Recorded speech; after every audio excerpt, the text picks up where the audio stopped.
રાજકોટ શહેર એસઓજી દ્વારા એમડી ડ્રગ્સનો આશરે 10 લાખ રૂપિયાનો મુદ્દામાલ જે છે એ પકડવામાં આવ્યો છે।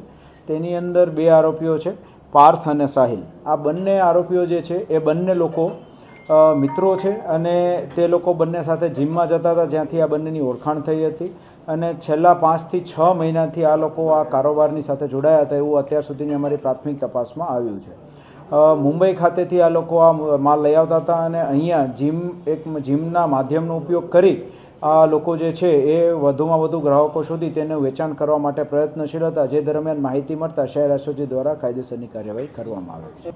અત્યાર સુધીની તપાસમાં એવું છે કે આ લોકો જે છે મુંબઈથી જ ત્યાં માલ લાવતા હતા। એ મુંબઈના જે આરોપીઓ જે છે તે લોકોની માહિતી મેળવી અને તે લોકો વિરુદ્ધ કાયદેસરની કાર્યવાહી કરવા માટે હાલ અમે લોકો પ્રયત્નશીલ છીએ।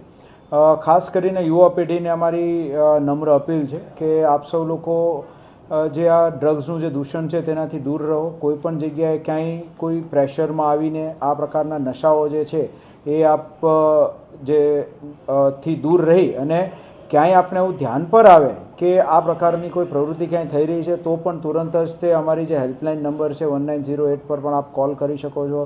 રાજકોટ શહેર ક્રાઇમ બ્રાન્ચ, એસઓજી અને પોલીસ સ્ટેશન છે ત્યાં પણ આપ સંપર્ક કરી શકો છો। આપનું નામ જે છે સંપૂર્ણપણે ગુપ્ત રાખીશું અને આપની માહિતીના આધારે અમે લોકો આગળ કાયદેસરની કાર્યવાહી કરીશું। જે લોકોની ધરપકડ થઈ છે તેમાંથી એક આરોપી છે તો એના કોઈ ગુનાહિત પ્રવૃત્તિ સાથે એના ફાધર જોડાયેલા છે અને જનરલી જ્યારે કોઈ પણ વ્યક્તિ જ્યારે પકડાતો હોય તો એની અંદર અમે લોકો એ વ્યક્તિ પોતે શું કામ મતલબ આની અંદર આવા ગુનામાં ઇન્વોલ્વ થયો એની તપાસ કરતા હોઈએ છીએ, જેમાં આ વ્યક્તિ મેઇનલી પૈસાની લાલચ માટે થઈને આની અંદર ઇન્વોલ્વ થયો છે અને એના સગા સંબંધીઓ કોણ છે શું છે તો એ લોકો આની અંદર અમને લોકોને સંપૂર્ણ સહકાર આપી રહ્યા છે અને આ પ્રકારના કોઈ પણ દૂષણ જે છે એ કોઈ પણ